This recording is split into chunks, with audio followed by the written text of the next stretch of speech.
DJ Immortal, live in the mix. Alright, Outlaw Radio Live fans, we are live on the air with none other than multi-platinum recording artist Boogy Nikke of the Mo Thugs and the Poetic Hustlers. How you doing this evening? What it do, babe? Doing great, man. Doing great. So I gotta ask you, what made you decide to get into the music industry initially? Well, you know, man, all my life, like when I was younger, I was a part of this orchestra. No, it's like a Cleveland choir called Singing Angels. I was a part of that when I was younger. Played the guitar, you know, and a lot of other things. And then when I got with my bone people, you know, shoot, they sparked it off for us, you know. Most definitely. I actually did not know that you actually got into wanting to play the guitar. Like, if you don't mind me asking, how did you get into guitar playing? Like, what made you decide to want to start that? Well, with the guitar? Yeah, with the guitar. Yeah, my mama put me in music settlement when I was about 7. She made sure we did something. So she was like, what you want to do, boy? I was like, shoot, I play the guitar. I ain't know nothing about no guitar. Hey, well, you know, it's always good to learn something new, man. It's always good to learn something. Right. So if you don't mind me asking, man, you are also a member of the Poetic Hustlers. I have to ask you, how did you all meet? Like, what's the story behind that iconic formation? Well, shoot. You know, Leighton and us, my little cousin now, and like, we was always around, and then like some of the homies that's a part of my club now, I hadn't even knew them, but I got to know them by coming around, and we was on our way on tour because there was a guy named D-Lo that was originally a part of the Poetic Hustlers before Mo Hart got in it. So we was on our way to California on the tour bus. We stopped on 99th and St. Clair at Economies. Remember that store, hit up Economies, 6 foes, 6 foes, 6 foes. Yeah. We hit up that to get us some brews to ride with on the bus. So Mo Hart, he was out there hustling, doing this thing, and he jumped on the bus and just rolled with us. So as we was in California, me and Tom, writing and stuff, you know what I'm saying, Mo Hart, he just fit it in, because D-Lo, he didn't want to come. Really, he didn't, eh? Yeah, he ain't want to come. Well, you know what? It looks like it was meant to be, you know. He didn't want to come, but I bet you now, after all these years, he's probably sitting back being like, I'm glad I jumped on that tour bus. Right. And also, the Poetic Hustlers, they also joined, like, the Bone Thugs and Harmony collective hip-hop collective, which is the Mo Thugs. What made you guys decide to join forces with Bone Thugs and the Mo Thugs? Shoot. We all put it together because everybody like family anyway, you know what I'm saying? Mostly everybody grew up with each other and everything. And then when Eazy-E put Lazy them on, they them came back for the family. I remember one time we flew out to Miami to go link up with Crazy Bone, and the whole, 757, them big planes, yeah. It was filled up with nothing but homies we knew. Holy so God. That's when we formed that Mo Thug, yeah. And you also, the Mo Thugs also, their debut album was The Family Scriptures that actually went on to be platinum. I have to ask you, what's the story behind that project? And how does it feel knowing that that you actually received a platinum record off that project? Well, you know, we did Family Scriptures at Crossroads Studios on Sunset. And it was just, you know, everybody had their schedule, their studio time schedule. You know, I know me and my hustlers, we had our Bibles. And, you know, man, we just went in there and put it down, man. Everything came together according to how good the music was. Sometimes people got their feelings hurt because it wasn't fillable, you know?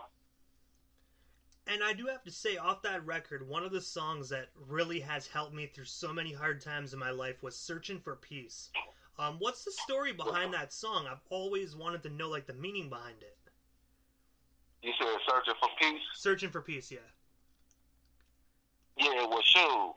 I remember that day, man. We had, you know, before we even went to the studio, me and Tom and Mo Hart was at the apartment writing. So, boom, we ain't even had no title yet. So, boom, we go to the studio. We come out. People weren't feeling the first song. You're like, no, just honest opinions, you know what I'm saying? So, boom, we went back in there, and shoot, we put our everything in it, man. We wanted people to feel it when we finish with it. When we come out the booth and they hear it, and, man, we came up with that Searching for Peace. It was just God, man, you know. Put it together, and everybody loved it.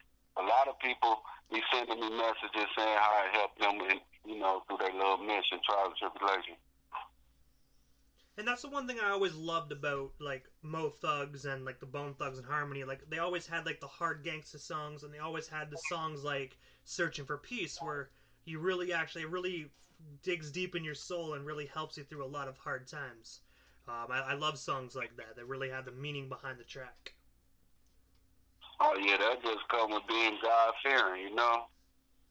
He gonna put the lyrics in your tongue. And also, the song Mo Murder on Family Scriptures, I have to ask, was a diss song to 3-6 Mafia. If you don't mind me asking, like, what was the whole beef about regarding Mo Thugs and 3-6 Mafia? Shoot, from my understanding, you know, everybody was saying that Layton didn't come up with the tongue twist first. You know what I'm saying? So it's a big beef. We had fell out with Twister. We had fell out with Crucial Conflict. And just that 666 Mafia thing, you know, I don't know them to be no tongue twisters, but I think it was like something else behind that. I'm not quite sure. But it wasn't like no beef with the music first, you know what I'm saying? It was something personal amongst one of them and somebody else in the family, you know, and it just went there. Oh, most definitely, man. And you know what? Even at the end of the day, you know, Bone Thugs and Mo Thugs, they were very, very, very, very, very talented. So I think there also might have been some, like, just some jealousy, like, you know what I mean, over the talent of what you guys had. Right. Because I always considered you guys a super group of Cleveland. Right. You know, we put the work in, man. We deserve that, you know. But it was a lot of hating. Like I was just telling my fiance how we is on a lot of that beef. See, the beef tapes and stuff, when it first came out, all the fighting, we wind up on a lot of that, man. We find ourselves always fighting, man. Somebody that was hating. And also, Poetic Hustla'z debut album, which is called Trials and Tribulations, got released in 1997. I have to ask you, what's the story and inspiration behind that iconic record? Well, you know, they got me flying in it. They got me leveling, elevating down, reaching for Tone reaching for Mo Hart, which is in the crack of the earth. So it was like, I want to say our spiritual levels, man. You know what I'm saying? That's what brought that CD cover upon. But like the lyrics, like I said before, man, it was shoot. I know for me, it was God putting the lyrics in my mouth. You know, because I wanted it bad like that. You know, but God played a big part in that. And I do know as well that like that album also went platinum as well. If you don't mind me asking, how many times did it go platinum worldwide?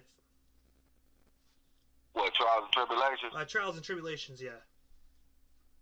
I want to say 2 last time I checked. Hey, that's what's up, man. You know what I mean? And it's actually really cool just being able to know like your debut. And actually, we're on that topic. How does it feel knowing that like your debut album has actually went 2 times platinum? Like, how does that feel, actually being able to look at your wall and see those records? Sure, it feels good knowing that I can make an impact on people and guide them the right way. You know what I'm saying? So it feels good. I still got some new music about to drop called Platinum Thoughts. You know, and everything just real, man. I can't write unless the beat make me jump up and go get a pen and some paper, and the pen just start moving. And while we're actually on that topic of Platinum Thoughts, that was actually I had later on in the interview, but I decided since we're talking about it, we should bring it up. I have to ask you, Platinum Thoughts, as you just mentioned, is releasing soon. What can we expect from that album? Like, what can our listeners expect? And also, when is the estimated release date for that?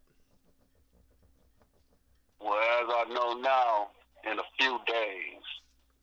And as far as what to expect, the same vibe that I brought to Poetic Hustlers when it was my turn to rap. You know, spiritual, street, and wake up. And are you guys going to be having? Are you going to be having any hard copies available for the old school listeners as well? Yeah. Sounds like a plan. So, guys, everyone that's listening, make sure you be on the lookout. Brand new album, Platinum Thoughts. Make sure you cop that record.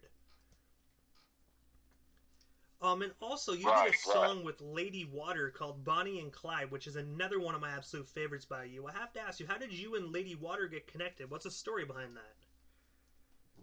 Well, she was one of Tony Tone artists, because Tone had Bottom Up Records once upon a time, and she is one of his artists. And she had a cold vibe and can rap, and just put that Bonnie and Clyde together, you know. See, bro, I ain't talked to Lady Water in years, though. Do you think in the near future, if you guys ever get reconnected, that there'll be any more collaborations together? You know it. Because I have to say, you guys really did make one hell of a great duo on that song. You know, I really hope down the line that that those collaborations can happen more often. Yeah, me and my fiance, we got music coming out. We got it, man. She featured on the Platinum Thoughts, Tanisha Armin, and man, we about to, just keep putting it out, man. Cause as long as I wake somebody up, my job is done. And also, you have a tattoo of Eazy-E.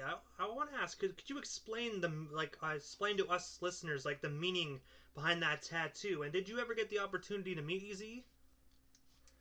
Yeah, I kicked it with Eazy-E every day, but I ain't got, the tattoo I got of Eazy-E, I got the Mo Thug tattoo, and on the bottom, 11/5/23, the days he lived, But yeah, Eazy-E used to come when we first went out to California, after we all shot the Thuggers Brothers Bone video, moved out to Topanga Canyon, and he used to come through every day, see him every day in Ruthless. He was a cool guy, man, He was solid. And I have to ask you, do you have any cool stories of Eazy that you want to share to anybody? Yeah, I remember one morning he come through, because I get up early. He used to get up early. Late them, they sleep late. So he come through one morning, everybody sleep. So sure, we get in the car, go to Fox Hill Mall. He buy us some clothes, got me and him a fit, smoked some good chronic along the way, and just was vibing, and at the Thuggers Ruggers Bone video, when everybody go to the mall, get their little outfits, he didn't know how to get to Randall Park Mall in Cleveland, Ohio. So I wound up taking him, Animal, rest in peace, Animal, Animal, and one of the twins. So we get to the mall, he was like, just go get what you want. Just give me my receipt back. He just always wanted his receipts, man, But he wasn't never stingy, man. He treated me like I was one of Bone Thugs and Harmony, And Poetic Hustlers wasn't even really formed yet. But he kept it all the way real, man. I miss that guy. And growing up, I was always such a huge Eazy-E fan, and ever since I started doing Outlaw Radio Live, I've had the opportunity to hear a lot of amazing stories about Eazy, and I really now that I'm doing what I'm doing, I really don't like how the media really portrayed Eazy-E. He was such a down to earth individual, and I wish everybody could see Eazy-E the way individuals like us do. Yeah, 'cause he was solid, man. He wasn't acting funny. He never act funny. You know, it's like he wasn't even famous. He kicked it, you know, did his thing, went to the malls, the swap meets, all that. You know, he was solid. If you don't You mind could me, ask him for anything. if you don't mind me asking, Boogie, what's next for you? Other than Platinum Thoughts, do you have any other projects you want to promote while we still have you on the air? Oh, yeah, well, you know, Warner Brothers was filming the Fred Hampton story up here in Cleveland, the Black Panther movie. Me and my family jumped in that. You know, we got a part of the Fred Hampton movie be released August this year. And we also jumped in a movie called Cherry. That's the guy that plays Spider-Man. He's in that movie. Tom Hollands. Tom Hollands, yeah. And we jumped in that. We waiting on something from Netflix right now. So, you know, movies, man. Movies and music. And that's what's up. You know, And that Tom Bible, Holland's a really big actor. Learning that Bible, man. Just getting solid spiritually, man, you know, 'cause, you know, what we going through right now, that coronavirus and all that, you know, I'm God-fearing, so I'm honestly, from the heart, I'm not scared, you know, 'cause I got protection from hurt, harm, and danger, you know. But, you know, music, movies, and the Bible, man, waking people up. That's my mission. And that's the best way to do it, you know. I do want to say, when we're on that topic, I want to wish you and your family, you know, safety through this coronavirus, man. It's at first I didn't think it was that big, but it's getting pretty damn big quickly. Yeah, God gonna protect us though, man. You know, keep your head up and your hands washed. Most definitely, you got to keep them hands washed, especially through this predicament. Boogie, Right. This is the time in the interview that I give a chance for the individual. This is a chance to give shout-outs to whoever they want to give shout-outs to, and also your social media handles. That way our listeners can follow you if they're not already doing so. Well, it's gonna be on all social media and stores. I want to give a shout out to my Bone Thugs and Harmony family. Keep y'all head up and your grind strong. I want to give love and respect to all my fans, man. I love y'all. Y'all keep a brother in y'all prayers, y'all in mind, and y'all stay safe. I want to give a shout out to Casey and JoJo, Debo. What you got on my 40, homie? And, you know, Reverend Run, you know, I want to give shouts out to you brothers, man, and see y'all. Check y'all out. Most definitely. I want to say, Boogie, thank you so much for coming up on Outlaw Radio Live, man. It was an absolute honor. And you too, Brandon. I want to give a shout out to you, man. God bless your movement, man. Thank you, man. Thank you. And I do want to say when we're live, thank you very much again for giving me, I think I said this like 10 times already, but thank you very much for giving me the opportunity to be able to create your Platinum Thoughts album cover, man. That was an absolute honor to me when you called me and asked me that. I sure appreciate you, man. And it ain't over. Just stick with me. We're going to make it happen. And most definitely, you need anything, man, don't hesitate to reach out. Right. I appreciate you, man. Thank you so much, Boogie. You have yourself a wonderful night, man, and stay safe. You too, man. Much love, Outlaw Radio. Much love, brother. Thank you.